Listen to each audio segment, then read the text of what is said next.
怎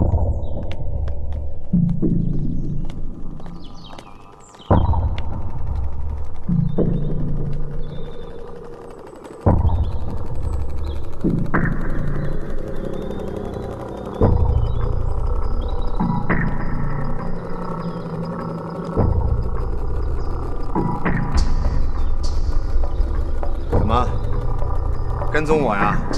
是领导安排的，让我们看着你，看着我干嘛？看着你别跟那个女的单独在一起。刚才不算单独，里面还有别人。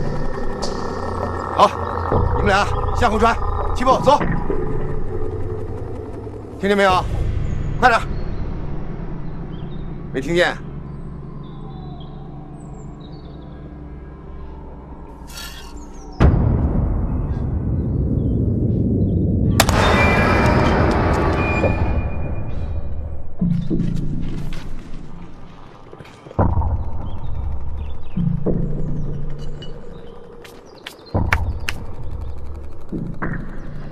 哎，我正找你呢。刚才李秘书来电话，铁部长要你马上过去，把人也带上。带什么人？你找的人呢？车来了吗？已经出来了，我现在就去大门口等着。你赶紧把人带过来。好。啊。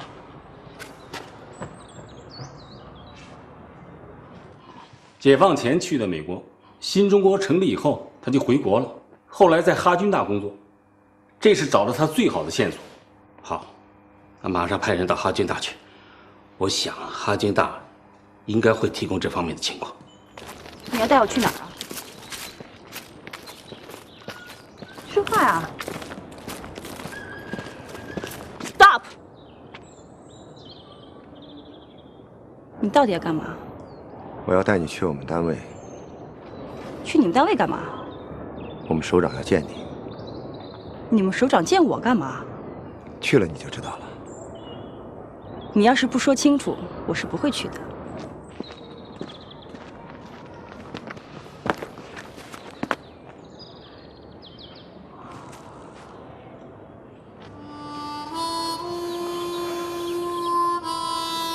我正式通知你，你已经被我们录用了。Are you kidding? No， 不是玩笑，是真的。我们需要你。你们需要我，可是我不需要你们。你们包括你吗？包括我。你不需要我们，干嘛来应试？孙书记不给你机会，你还对他有很大的意见。正是因为他不给我机会，所以我才要来应试。他凭什么不给我机会？他不给你机会是他的不对，但你既然来应试了，我就有权利选择你。那要看我愿意不愿意。你是什么单位都不告诉我，我怎么可能愿意？保密单位。保密单位，我就更不愿意了。为什么？我不喜欢保密单位，没有人身自由，什么都不能说，什么都不能讲，没有意思。可你曾经干过。美国兰登公司难道不是保密单位吗？对，我是曾经干过。正因为我干过，所以我知道，我不想再干了。像我们这种单位，你也干过。只有我们选择你的权利，没有你选择我们的权利。你在威胁我？我告诉你，这是我的祖国，不是美国。别冲动，有话好好说。我是不会去的。你们单位是不适合像我这样的人待的。你是哪种人？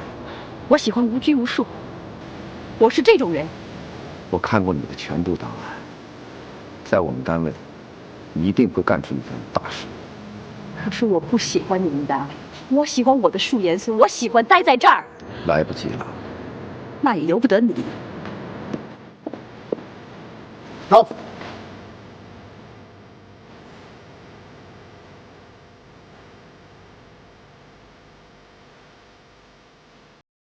你要去哪儿啊？去找我们领导，跟他们说我不会走。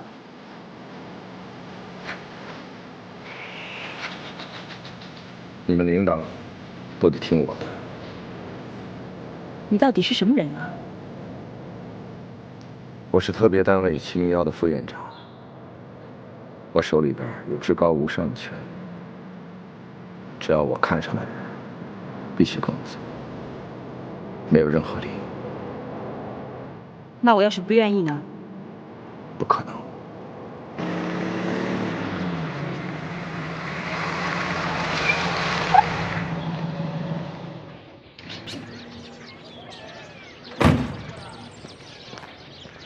我恳求你，我不会同意的。那我更不会同意。放手！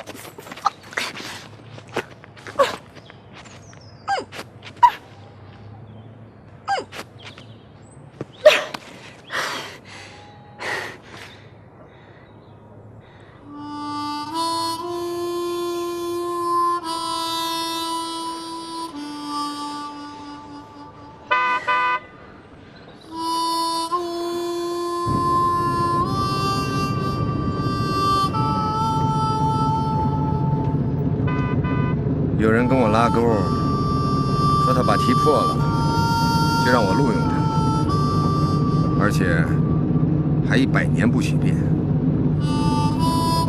这才一下午。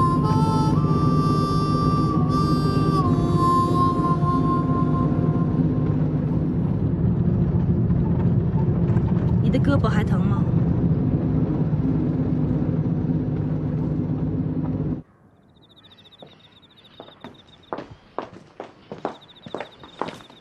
对不起，我要对他进行严格的全身检查。为什么对我检查呀？问你自己啊，我怎么了？人家哪位女同志打扮的像你这样，跟电影里的国民党女特务一样？不检查你，我检查谁啊？本来我就不想来，你不让我进，我偏进。哎，你干嘛？把钱放下。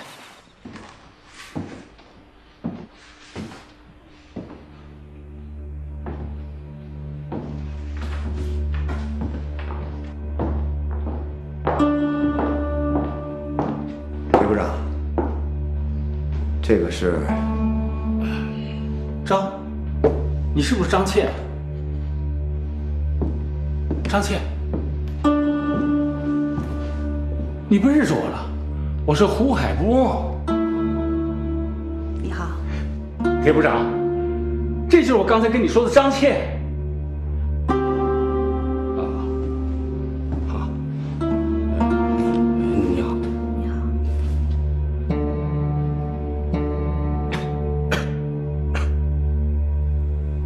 此时的黄依依对我来说就像一颗定时炸弹。我坚信她绝不会在沉默中死去，而是一定会在沉默中爆发。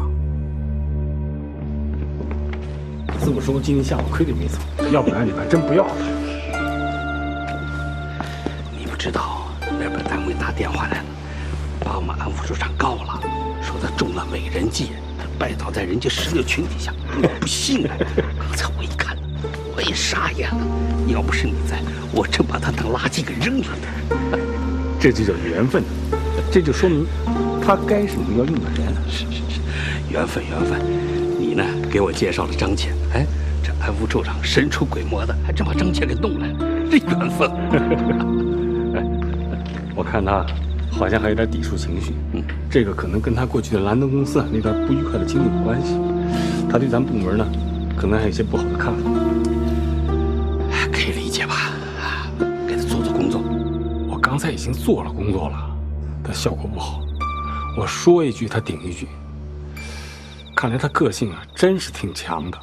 有才的人嘛，个性总是强，所谓恃才傲物嘛。铁部长，我给你提个建议，说，你找他谈话，别做他思想工作，跟他谈大道理，这个对他没什么意思。我该跟他说什么呢？先发制人呢，来，必须得来，这个是个先决的条件啊。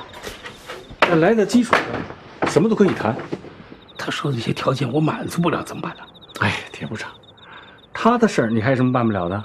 再说了，这是一种策略，你在心理上应该压倒他，你让他知道你对他的决心，也让他知道你的权利啊。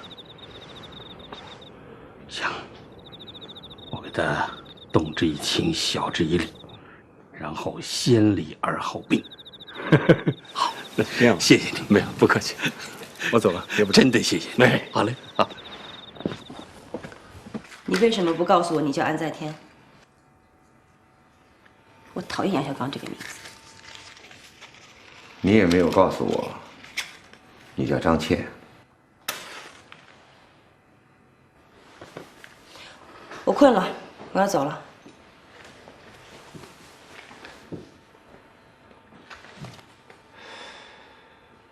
我跟你说话呢。哎呀，我跟你说过了，我这种人不适合待在你们那儿。小黄同志，你自己跟我说过，你是周总理亲自点名回来的爱国知识分子。你死心吧。问题是，我不会死心。你会死心的，安副院长，你会察言观色。我用我最真诚的态度已经表明了我不想去。你何必老让我去呢？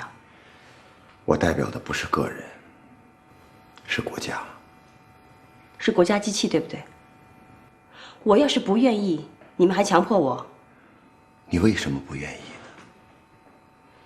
如果大家都不愿意，我们国家的安全、人民的生命，谁来保护？人上100，形形色色，不是所有人都不愿意。就比方说你和我，你愿意，我不愿意。个人意愿应该服从国家的需要。这只能证明你的觉悟比我高。这是每一个公民必须的觉悟。国家是由每一个人组成的，爱国就像爱家、爱自己的亲人一样。好了好了，你不要再说下去了。我不是不爱这个国家，每个人爱国的方式是不一样的。我离开兰登公司从美国回来，就是因为我爱这个祖国。好，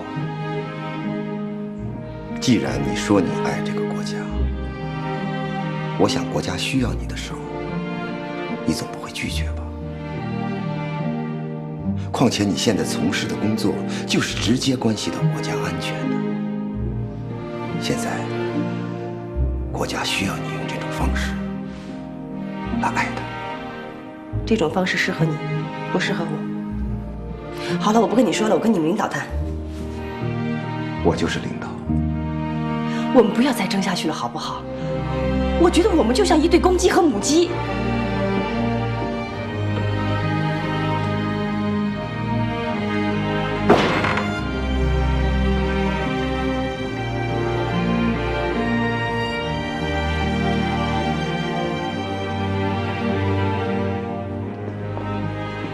行，说说吧，你有什么条件？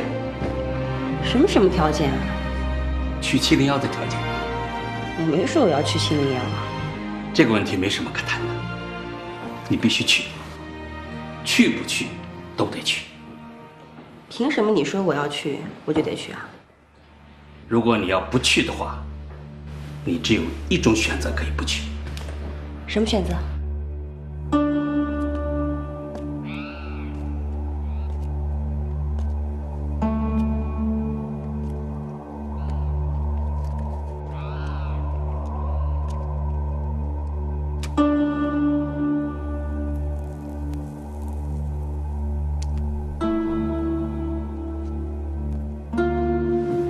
你郑重地向我声明，你不是中华人民共和国的公民，而且你给我立下字据。只要你立下了，我马上派人把你送出境外。你让我写我就写啊。好，这就说明你还是愿意当一个中国人。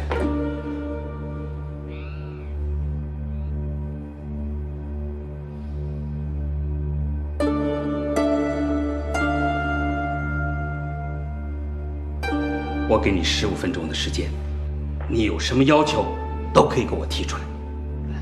你家庭有什么困难，需要我们帮你解决？你的单位有些什么问题需要我们帮助？你个人有些什么要求需要我们满足，现在就可以提。我不去你们单位。黄怡同志，你再说不去701，那我就要告辞了。而且你还必须去701。为什么你一定要我去呢？因为需要。可是我这种人不适合待在你们单位，你不了解我。我们了解你，正因为我们了解你，我们才给了你这么大的尊重。我希望你珍惜我们对你的这种尊重。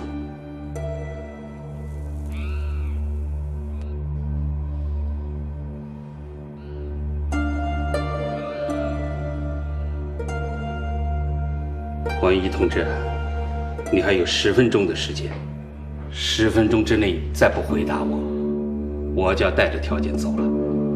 我在等，701在等。可是我不想去，真的不想去。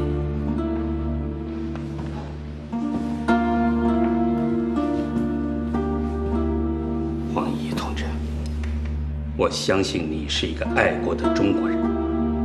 你既然能够为美国情报局去破译密码，那么现在，当自己的祖国需要你帮助的时候，你为什么要拒绝祖国对你的要求？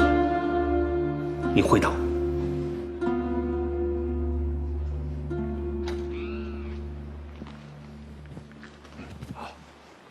谢谢啊。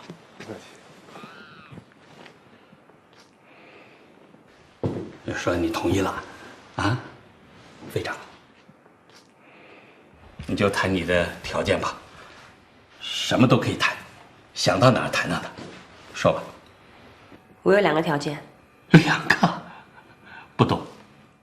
第一个，只要我们破获了光伏1号的密码，马上放我走，不管是谁破获的。没问题，我答应。第二个，如果是我破获的，不管我走，我还带走一个人。谁？就是我的隐私啊。你让我怎么答应你？我连你带谁我都不知道。反正这个人要跟我走。那我问你啊，如果这个人他不愿意跟你走，怎么办呢？那就是我的事儿了，与你无关。好，我答应，咱们就这么定了。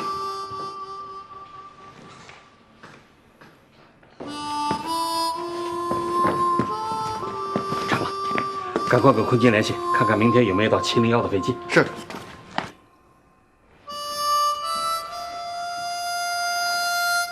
他现在是你的人了。他同意了。不同意也得同意啊！而且现在我不想要他，不行了。真是老将出马，一个顶俩呀！报告，明天上午9点半，空军有一架训练飞机要飞往那边。跟他们说了，我们这有人要跟着去吗？都说好了。好，他们要求我们明天上午9点钟到达机场。9点？那这么说，你们7点钟就得从数研所出发了？这样恐怕不行，他什么都没准备呢。你们从现在起，将近有9个小时准备时间，够了。可是我们现在回数研所需要1个多小时啊。那你还有将近8个小时准备时间呢，而且这趟飞机1个星期只有2次，这一次要赶不上，就得等好几天呢。你说能等吗？等不了。是啊。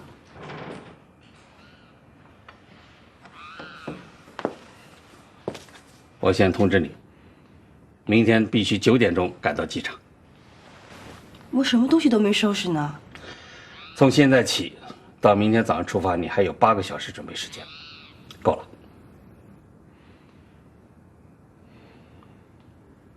应该够了，对吗，安副院长？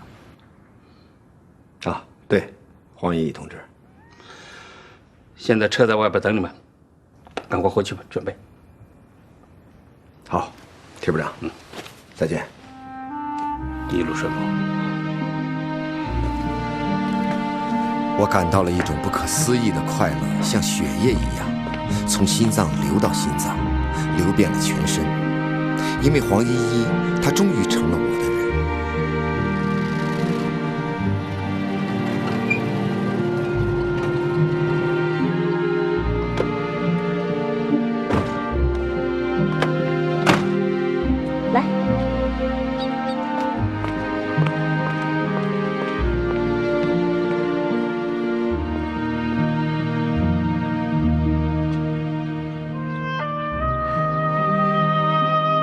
是谁？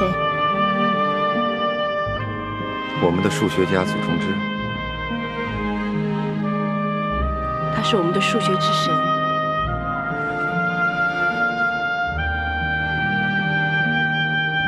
你不跪下吗？我这一辈子都没跪过。那把你的愿望在心里默默地告诉这位神，他会帮助你实现的。我给他鞠个躬吧。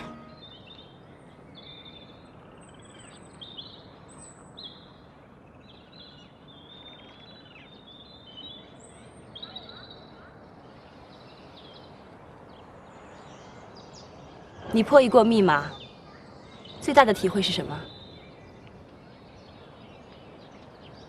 是世界上最难的事儿，比用沙子搓一根绳子还难，比用空气铸一把利剑还难，比用火点燃水还难。它需要你悟出世界上最高级的你和最低级的你，除了必要的知识、经验、技术之外，还需要远在星辰之外的好运气。所以，今天我们拜了这位神之后，运气就会在我们的膝盖上，它会随着我们的身体往上爬。等爬到我们头顶的时候，我们就大功告成。那我们要不要再拜他一下，多沾些运气？运气不在多，在于灵，心诚则灵。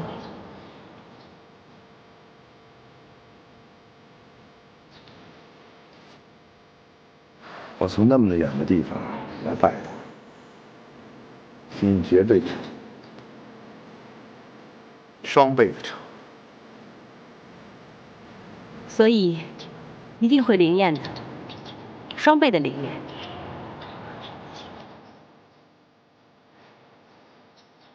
你刚才说了一句话，我特别爱听。我还要说一句，你听吗？说。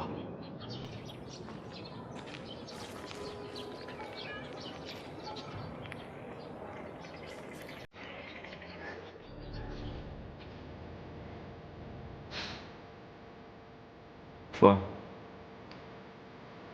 我刚才为我敬的神，也是爱我的神说，我不是被一台国家机器带走的，是被一个男人带走的。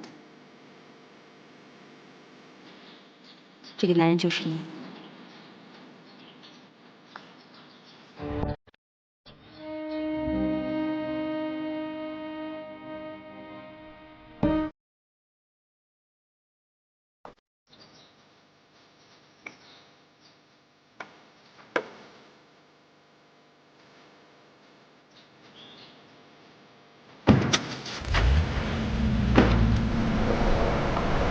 一个不眠之夜之后，黄依依就这样跟着我离开了美子，离开了树园所，离开了她暂时栖身的招待所。她没有和任何人告别，一则没有时间，二则也没有权利。这其中包括喜欢和不喜欢她的人，爱和恨她的人，包括林姐，也包括谢新国。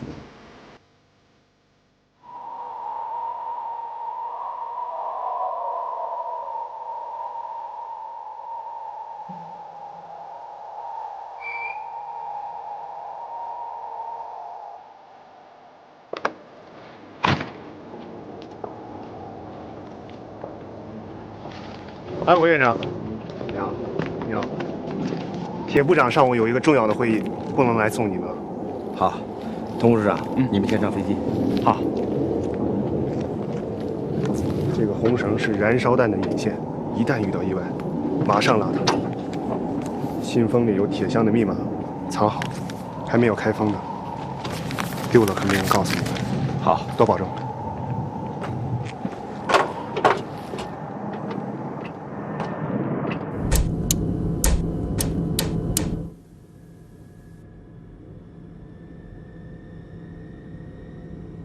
给你3次机会，猜猜看，这是什么？我猜不出来。猜嘛。我猜不出来。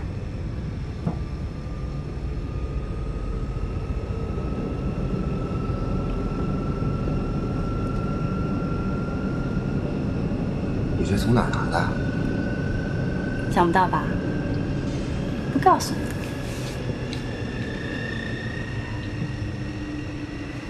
你还是蛮帅的嘛，鼻梁挺拔，鼻翼收紧，是个值得信赖的人。嘴唇厚实，棱角分明，应该是沉得住气的。额头嘛，方正，印堂发亮，应该很有前途。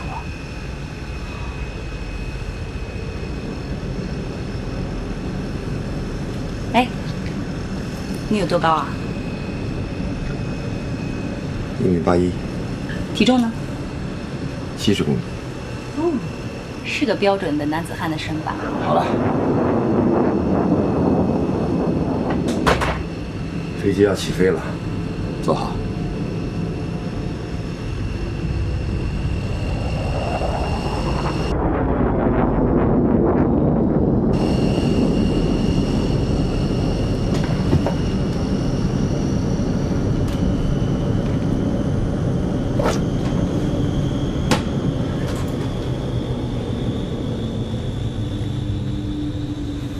有件事情我没好意思跟你说，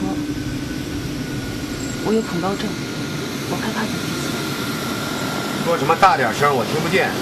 我有恐高症，我害怕坐飞机。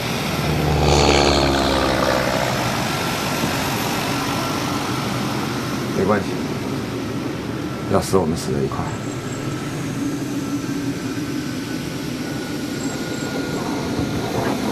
来，把手给我。说什么？把手给我。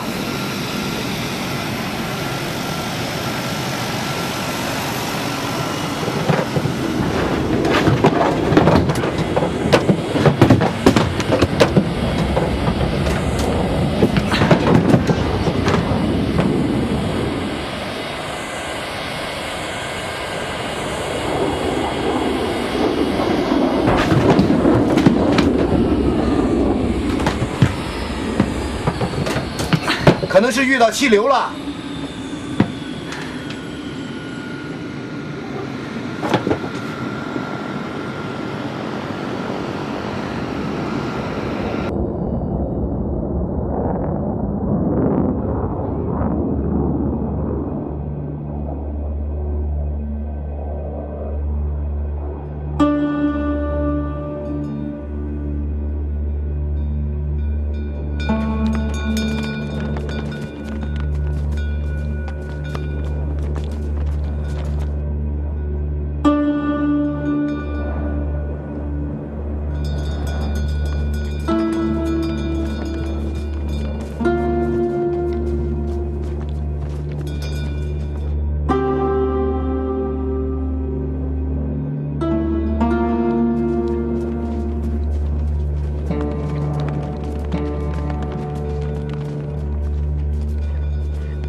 刚开了会，围绕着总部下发的天字1号行动的精神，我们专门组建了一个特别行动小组。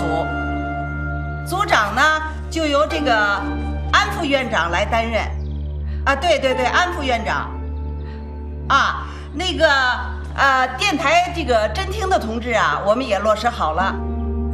我们抽调了15名业务水平一流的侦听员。对。那个破译人员呢，现在有了几个人的候选，最后到底定谁，就等安副院长回来以后由他来定。办公地点呢，我安排在11号楼。行，您放心。老领导啊，你那房子是不是还空着呀？那我可用了啊！我这不是安副院长到那儿，我找人去收拾啊。行啊，那就谢谢老首长，老首长多保重。那丁大姐好啊。我们还要走多远呢？快了，走出这片沙漠，到了县城，换了汽车就可以到701了。我不想坐汽车，我想一辈子都待在沙漠里头。这怎么可能啊？这不是荒废人生吗？而且怎么为革命工作呢？再说了，待在沙漠里边，哪来的食物和水？你怎么活下去啊？你就是我的食物和水啊！有你在我就能活下去。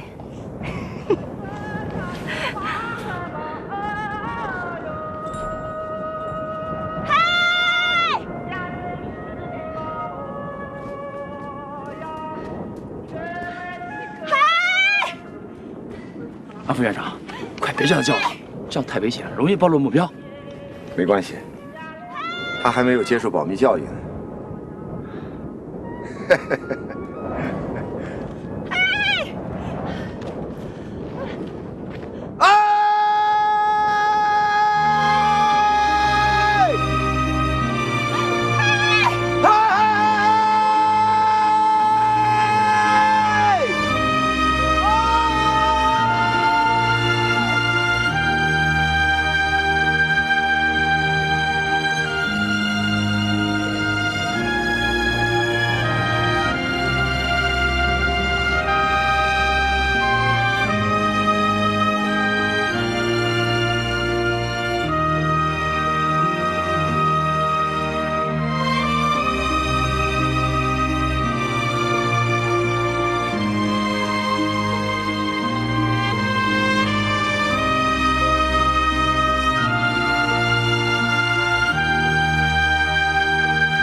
他们出发了吗？已经出发了，20个人，还带了2挺机关枪。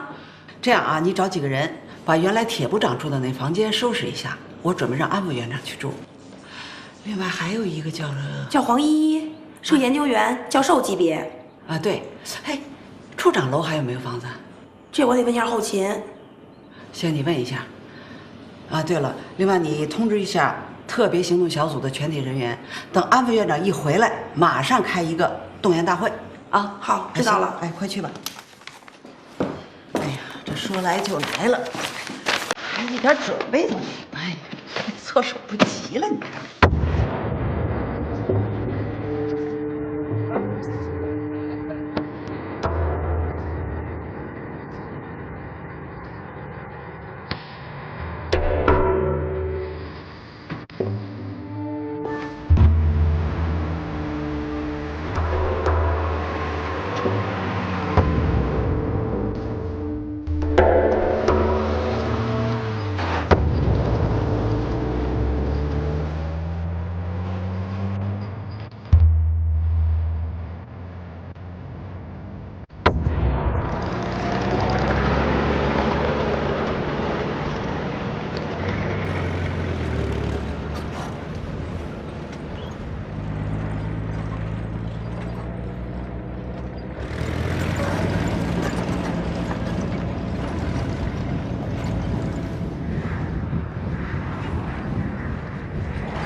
这周围好像没什么变化嘛。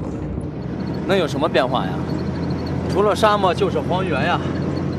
但是701是一片绿洲，701的每一个人都是这片绿洲上的一棵树。哪有树啊？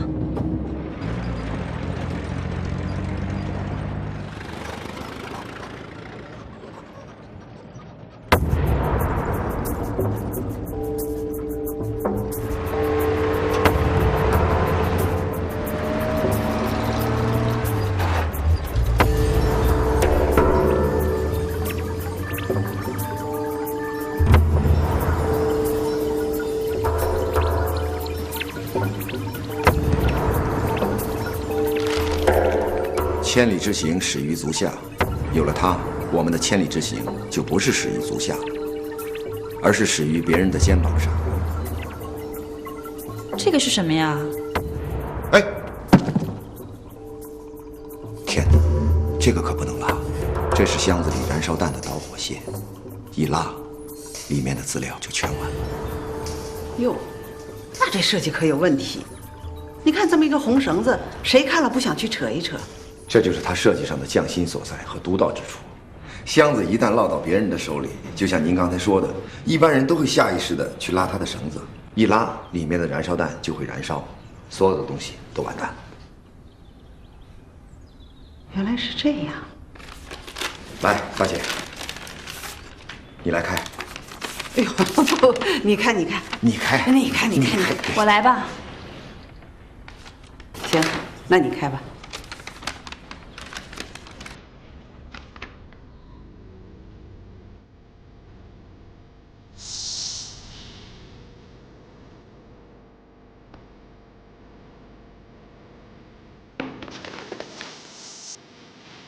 够老练的。那个时候，每天上班第一件事情就是干这个。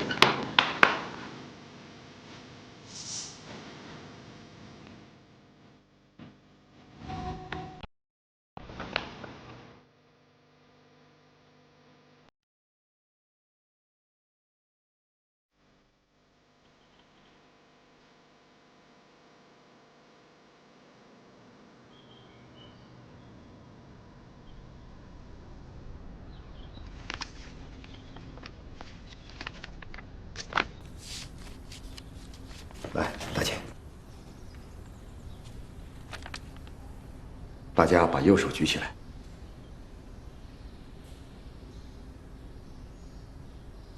由于革命工作的需要，我接触到了我们国家最高层的机密。它比我的生命更重要。我将誓死保守这个机密。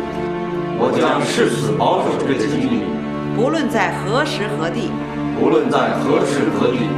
在任何情况下。在任何人面前。都不泄露一个字。直到有一天解密为止。若有违反。愿受党纪国法严惩。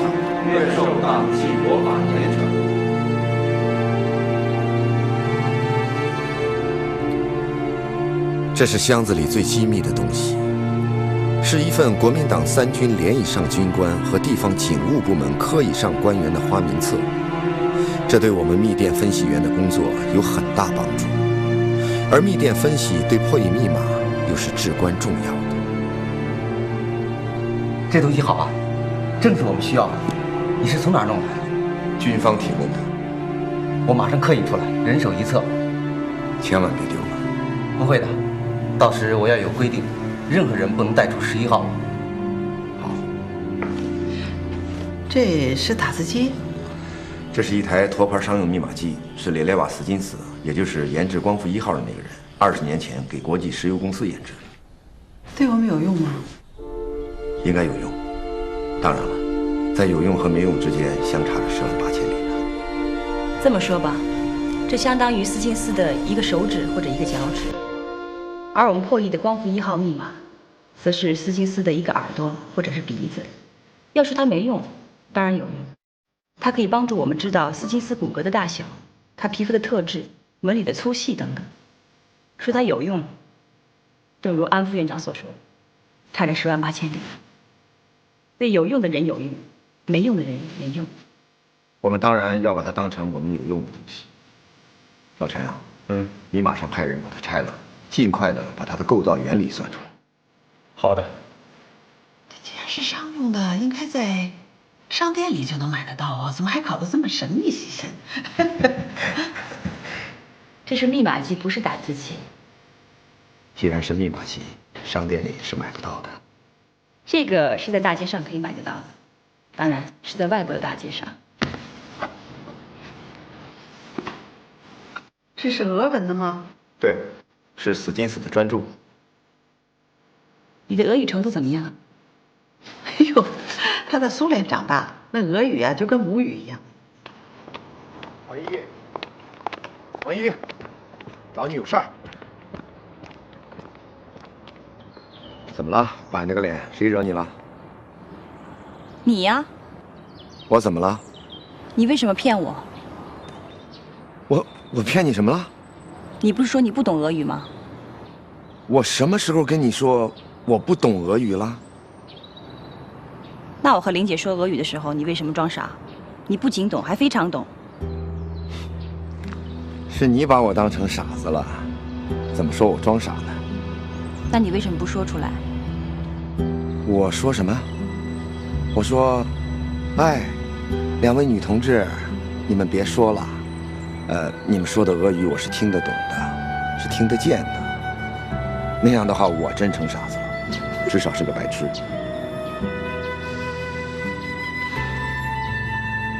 Смеешься над мной? Что ты?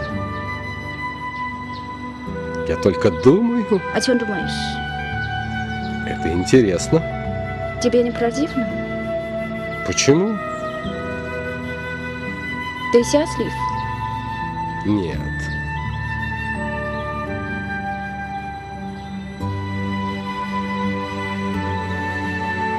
Ну пошли, посмотрим.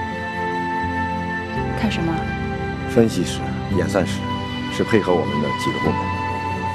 好，我跟你去，只要你去我就去。